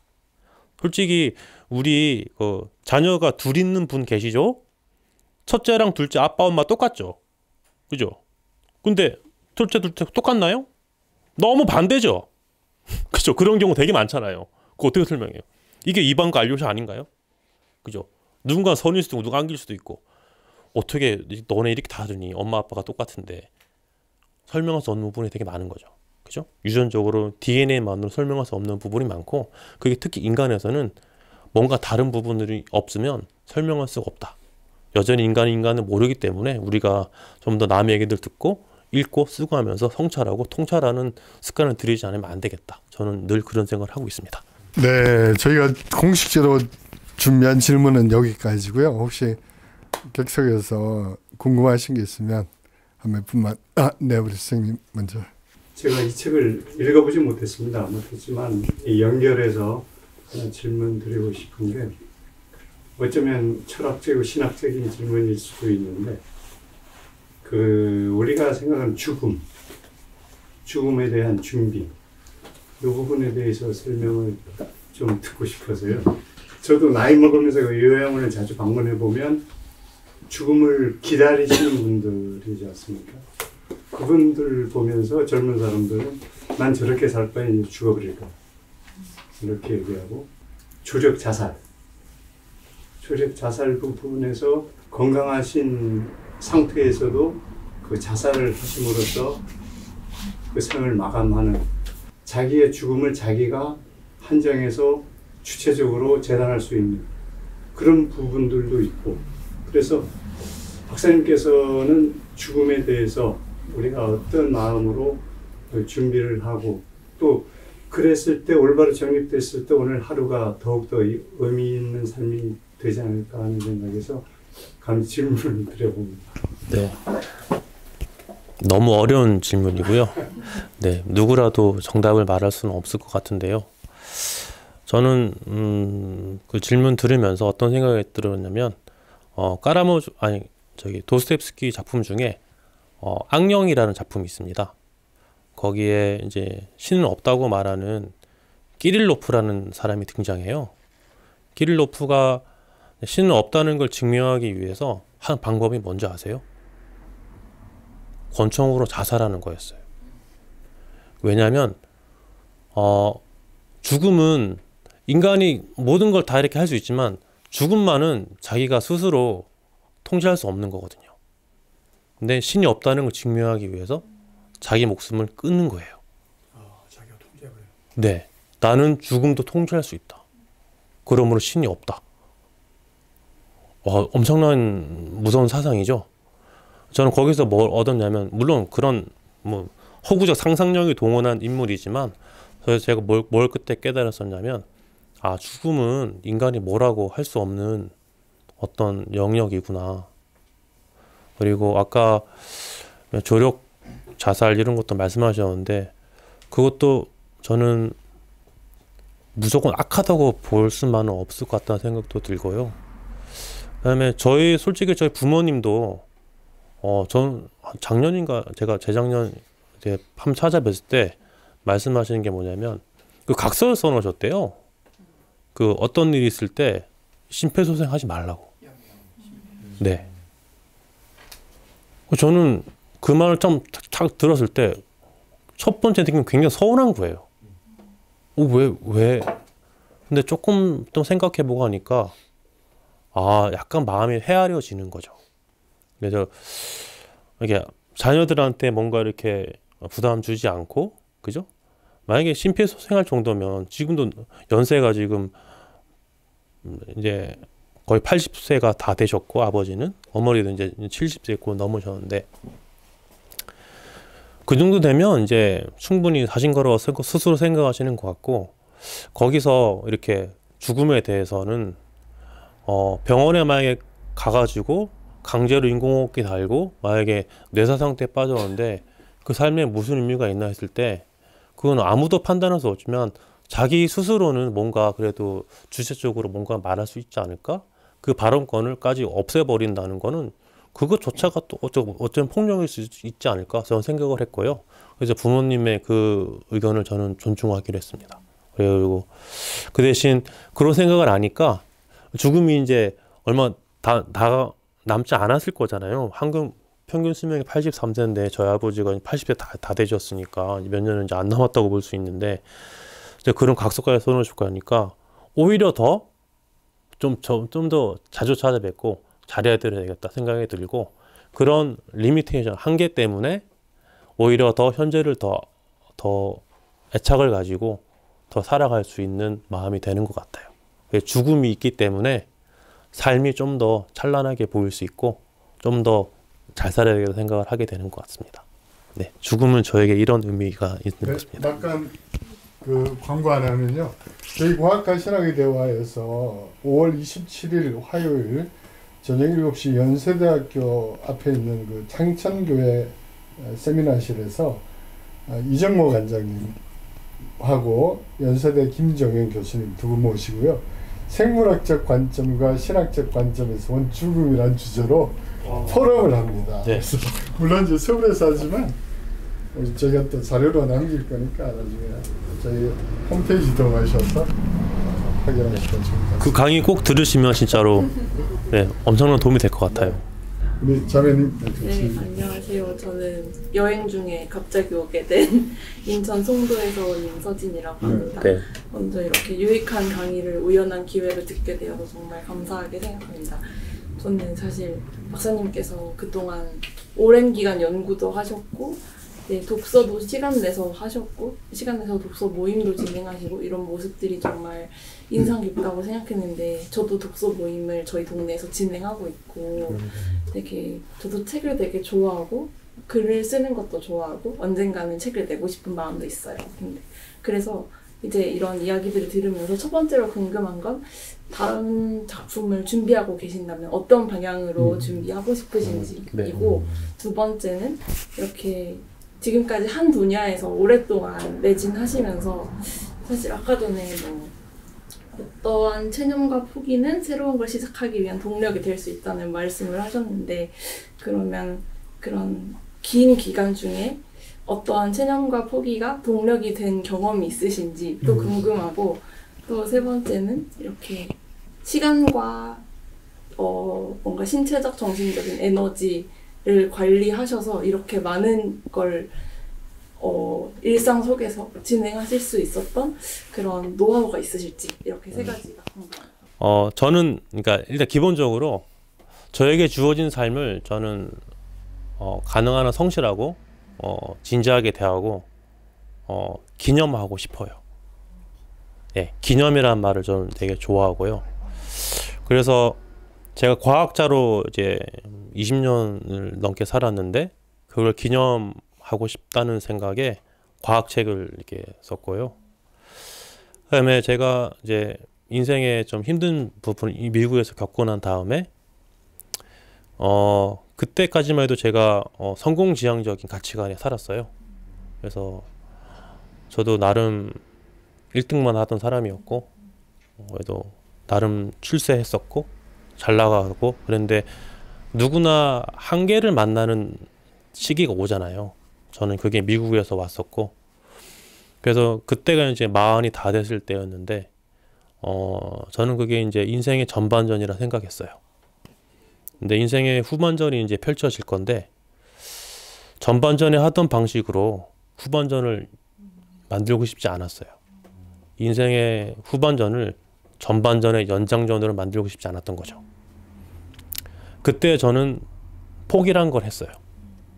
더 이상 뭐 과학계에서 저기 뭐 네이처나 셀이나 사이언스 저널 쓰면서 뭐 노벨상 받으려고 아등바등하고 그렇게 하는 사람들은 진짜 잘 나간 사람들은요 가정이 다 파괴가 돼 있어요. 그건 제가 직접 그 레벨에서 있어 봤기 때문에 주위 동료들은 다 그렇고요. 진짜 천재들이나 이런 진짜 잘 나가는 사람들 보면 가정이 화목할 수가 없어요. 두 개를 선택 같이 할 수가 없어요. 돌제 할 수 시간이 나지가 않아요. 네, 진짜로 막 분단위로 움직이는 사람들이라 가정을 포기할 수밖에 없어요. 그래서 뭐 아내가 어떻게 그걸 잘 감당하면서 아들도 잘 키우고 이렇게 했으면 모르겠는데 대부분 갈등이 있죠. 미국 같은 경우는 바람 피고 뭐 이혼하고 뭐 이런 것들이 비일비재하고요. 그래서 저는 그때 이제 전반전에 따르던 성공지향적인 가치관을 포기하는 때가 왔었습니다. 굉장히 힘들었고요. 전 그것만이 살 길이라 생각했었으니까. 그리고 이제 나름대로 가진 게 저는 이제 신학적으로 이게 뭔가 전 나름대로 하나님 나라 가치관이라고 하는데요. 그게 저는 결국에는 저 혼자 안에 갇히지 않고 아까 말씀드렸듯이 타자와 세상의 눈을 열고 돌리는 거예요. 그래서 나를 향한 삶을 살다가 암세포처럼 독식하다가 이제는 남을 향한 삶? 네, 그런 쪽으로 내가 가진 것들이 의외로 좀 많더라고요. 그런 것 좀 나누며 살고 싶었어요. 네. 그거 포기하고 나니까 이걸 선택하게 되더라고. 저는 처음에는 이제 그것도 쉽지 않았어요. 처음에 이제 이거를 차선인 것 같은 거예요. 내가 이걸 못했으니까 이거 선택했다는 차선 열등감에 이제 쩔어가지고 여전히 더 잘 되는 사람 보면 전반전에서 성공한 사람들 있잖아요. 소수. 그 사람은 늘 부럽고 나는 뭐지? 내가 저렇게 못됐기 때문에 이거 선택하고 정신 승리하고 있는 거 아닌가? 이런 생각이 들었던 적이 많았어요.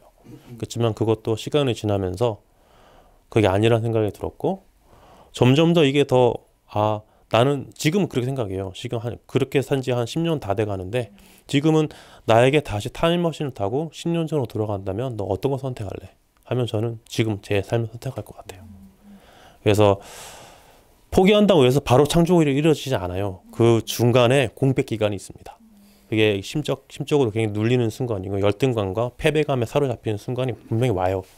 그 순간을 좀 견뎌내는 거는 각자가 나름대로 있겠지만 저한테는 신앙이 굉장히 도움이 많이 됐고요. 그래서 나름대로 좀 제 새창조의 삶을 살고 있는 것 같고 그래서 이제 그렇게 하다 보니까 읽고 쓰는 게 훨씬 더 남을 향한 삶에 도움이 된다는 걸 알게 됐어요. 과학으로 살 때는 저 혼자 1등하고 상 받고 뭐 누구한테 인정받고 그게 끝이었어요. 그거 아는 사람들은 저희 어머니 아버지나 제 동생 뭐 친구 잘 몰라요. 제가 뭐 하는지. 근데 책 한 권 쓰고 하니까 사람들이 영향을 받고 고맙다고 말하고 뭔가 내가 사람으로 사는 듯한 느낌을 받게 된 거죠. 내가 왜 이걸 몰랐을까 생각이 또 들고 너무 나만 위해 살았구나 이런 생각이 드니까 그때 굉장히 인생의 전환점을 맞이했던 거고요. 그래서 기념하는 삶에서 과학을 했으니 과학을 이제 책을 썼고 그다음에 제가 또 아까 목사님 말씀하셨지만 도스토옙스키 책을 다 읽고 나서 그것도 읽었던 이유는 인간이 너무 모순되고 이게 진짜 이해할 수가 없는 거예요. 그래서 그거를 이제 인간의 모순된 그 심리, 마음, 인간은 모순돼 있죠. 왜냐면 영적인 존재이기지만 육적인 갇혀 있잖아요. 무한을 전험을 상상하고 무한을 생각하지만 유한한 몸을 가지고 있죠. 존재론적으로 일단 모순이에요. 그리고 이율배반적이죠. 우리가 남의 잘 되는 거 봤을 때 축하해주고 나는 비정규직인데 정규직으로 취직됐대. 같이 재수하다가 너무 축하해 하지만 이 마음이 순수하진 않아. 나는 뭐지? 이 생각이 든단 말이에요. 사촌이 땅상 배 아프듯이. 이준정이 마음에 들죠. 이율배반적이죠. 그래서 얘가 너무 미워져 갑자기. 이상하죠. 어제까지 같이 잘해보자 했는데 얘만 취직되고 나 취직 안 되면 바로 적이 될 수 있는 그게 인간이잖아요. 이율배반적인 거. 그런 것들을 가장 잘 다룬 사람이 도스토옙스키였습니다. 그래서 그 사람의 작품을 저는 다 읽어보겠다 이런 약간은 좀 객기였죠. 이제 읽다 보니까 좀 매료되고 해가지고 그걸 다 읽게 됐고 너무 좋아서 이제 한국에 가가지고 도스토옙스키 독서 모임을 열었습니다. 의외로 10명 정도 계속 1년 반 동안 모였어요. 그것들을 기념하고 싶잖아요. 이게 저한테 두 번 다시 오지 않을 그 소중한 나날들을 생각해가지고 그걸 책으로 지금 썼습니다. 그래가지고 그거 이제 투고했고요. 열린 책들에 우리나라 열린 책들 출판사가 도스토옙스키 책을 가장 많이 번역한 곳이거든요. 서경진 교수님 후원도 받아가지고 이제 그렇게 이제 진행 중에 있습니다. 그리고 제가 또 글쓰기 읽기만 하면 이것도 자꾸 이게 너무 먹기만 하는 거랑 똑같아져요. 그래서 그걸 뱉어야 돼요. 그게 쓰기라고 볼 수 있죠. 글쓰기 할 때야 비로소 내가 누군지 성찰할 수 있어요. 정리가 돼야 돼요. 읽기만 하면 계속 생각이 파편적이 있어서 막 떠들 수 있지만 이게 의견이 전혀 이율배반적인 의견은 마치 내 의견인 것처럼 말할 수가 있어. 누군가가 똑똑한 사람이 질문하면 그게 금방 드러나게 돼요. 내 생각이 정리하는 거. 이거 글쓰기만이 좀 가능하다고 봐요. 글쓰기 모임도 한 6개월 하고 있는데 이 사람들이 다 자기 고백하는 게 뭐냐면 글쓰기 하면서 나를 발견하게 됐대. 그동안 내가 다른 사람 생각에 다른 사람 시설에 맞춰 살다가 했는데 지금은 내가 뭘 좋아하는지 내가 어떤 사람인지 진정한 나를 발견하게 됐다는 거예요. 글쓰기를 통해 가지고. 너무 귀하잖아요. 그래서 그런 것들이 이거는 진짜 이런 사람들이 한국에 너무 많을 것 같다. 그래서 지금 소설화 해가지고 글을 쓰고 있습니다. 쓰고 있고 1부는 다 썼고요. 2부까지는 하면 그것도 이제 책으로 내볼 생각이고. 저는 책으로 낸다는 게 돈을 벌기 위한 건 아니에요. 제 나름대로의 아까 말씀드렸듯이 목사님은 아침에 그 비싼 커피를 드시듯이 저는 책을 쓰면서 적어도 제가 책을 써가지고 주위에 한 명이라한테도 그 사람을 살릴 수 있는 도구가 된다면 의미 있는 일 아닐까요? 제가 과학으로 아무리 네이처 내도 한 명도 못 살렸거든요. 근데 이런 책 한 권 내니까 누군가 감동받고 나도 그렇게 살고 싶어 이렇게 하는 거는 전 진짜 엄청난 큰 힘이라고 봐요. 그래서 그런 의미에서 네, 이렇게 살고 있습니다. 이 정도면 세 가지가 다 답이 대충 되지 않았을까요? 네. 네. 다음에 그 책 도스토옙스키 책 나오면 또 한 번 더 모시기로 하고요. 네. 안녕하세요, 박사님. 제가 기억하는 거는 미국에서 오기 전에 박사님이 쓰신 소설을 이렇게 올리셔가지고 저도 네. 댓글 달고 이렇게 소통을 좀 여러 번 했으면서 네. 저는 좀 그래서 꼭 소설책을 하나 내주셨으면 좋겠어요. 네. 왜냐하면 좀 젊은 세대들한테도 또 롤모델이 되지 않을까 싶습니다. 네, 격려의 말씀으로 들었고요. 솔직히 제 속마음을 간파하신 것 같아요. 약간 조금 두렵고도 떨린 마음이 들었는데 그게 뭐냐면 저는 소설이야 문학이야말로 철학과 신학을 모두 담을 수 있는 그릇이라 생각해요.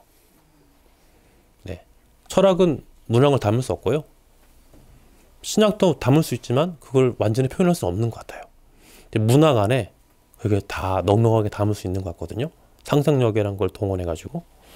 그래가지고 저는 제가 나름대로 얻은 철학과 나름대로 공부한 신학, 그 다음에 나름대로 얻었던 경험, 가치관의 변화, 그 다음에 소중한 경험들, 과학자의 삶 이런 것들 다 뭉뚱그려서 한 번에 쓸 수 있는 게 소설이라고 생각해요. 소설 제목도 정했어요, 솔직히. 제목은 동수입니다. 동수. 사람 이름이에요. 동수. 네. 저는 어떤 이름 중립적인 이름의 소설 이름 좋아하거든요. 안나 까렌이나 어떤 소설인지 모르겠잖아요. 그죠? 읽어봐야 알잖아요. 예, 그런 것들. 그래서 전 동수라는 소설을 지금 앞에 한 서너 페이지 썼고요. 좋아. 참 그리고 소설 말씀하셨는데 그 소설이 그러니까 제가 대학원생 때 했던 여러분 슬기로운 의사생활 알죠?